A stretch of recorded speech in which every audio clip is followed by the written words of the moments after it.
ഇബ്നു ഹജർ റഹിമഹുല്ലാഹു തആല, ആ പേര് നമുക്കെല്ലാവർക്കും സുപരിചിതമായിരിക്കും. സഹീഹുൽ ബുഖാരിയുടെ ഏറ്റവും പ്രശസ്തമായ ശർഹ് ഫത്ഹുൽ ബാരിയാണ്. ആ ഫത്ഹുൽ ബാരിയുടെ രചയിതാവാണ് ഇബ്നു ഹജർ അൽ അസ്ഖലാനി റഹിമഹുല്ലാഹ്. അദ്ദേഹം കുറച്ചു കാലം മിസ്റിൽ ഖാദിയായിട്ട് സേവനമനുഷ്ഠിച്ചിരുന്നു.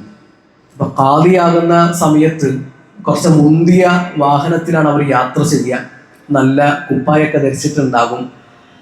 അപ്പൊ അവരങ്ങനെ യാത്ര ചെയ്തുകൊണ്ടിരിക്കുന്ന സമയത്ത് ഒരു എണ്ണപ്പണിക്കാരനായ ജൂതൻ യഹൂദി ഇബ്നു ഹജർ റഹിമഹുല്ലാഹു തആലയുടെ വഴി തടഞ്ഞു, വാഹനം തടഞ്ഞു. എന്നിട്ട് പറഞ്ഞു, നിങ്ങളുടെ നബി പറഞ്ഞൊരു കാര്യം ശരിയല്ല.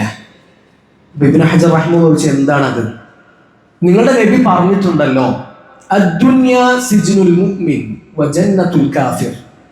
ദുനിയാവെന്ന് പറഞ്ഞാൽ അത് ഈമാനുള്ള ഒരു മനുഷ്യന് ജയിലാണ്, കാഫിറായ ഒരു മനുഷ്യന് സ്വർഗമാണ് എന്ന് നിങ്ങളെ നബി പറഞ്ഞിട്ടില്ലേ? അതെ, അങ്ങനെ ഞങ്ങളെ നബി പറഞ്ഞിട്ടുണ്ട്. അപ്പൊ അതെങ്ങനെ ശരിയാവുക? നിങ്ങളിപ്പോ ഖാദിയായി, നിങ്ങൾ ഈമാനുള്ള ഒരു മനുഷ്യനാണ്, നിങ്ങൾ നല്ല വസ്ത്രം ധരിക്കുന്നു, മുന്തിയ വാഹനത്തിൽ യാത്ര ചെയ്യുന്നു, നിങ്ങളാണ് ഇവിടുത്തെ സുഖങ്ങളും സൗകര്യങ്ങളും ഒക്കെ അനുഭവിക്കുന്ന ആള്. ഞാനൊരു ജൂതനാണ്, ഞാനൊരു എണ്ണപ്പണിക്കാരനാണ്. എൻ്റെ വസ്ത്രം നോക്കൂ നിങ്ങൾ, അതാകെ കീറിപ്പറഞ്ഞിട്ടുണ്ട്, മുഷിഞ്ഞിട്ടുമുണ്ട്, എനിക്ക് നല്ല വാഹനങ്ങളില്ല. അപ്പൊ ശരിക്കും നിങ്ങളെ നബി പറഞ്ഞത് തെറ്റാണല്ലോ. ഞാനാണല്ലോ ഈ ദുനിയാവിൽ ഒരു ജയിലിൽ കഴിയുന്നത് പോലെ കഴിയുന്നത്. അപ്പൊ ഇബ്നു ഹജർ റഹിമഹുല്ലാഹു തആല പറയാണ്, ഞങ്ങളുടെ നബി പറഞ്ഞതിൻ്റെ ഉദ്ദേശം അതല്ല.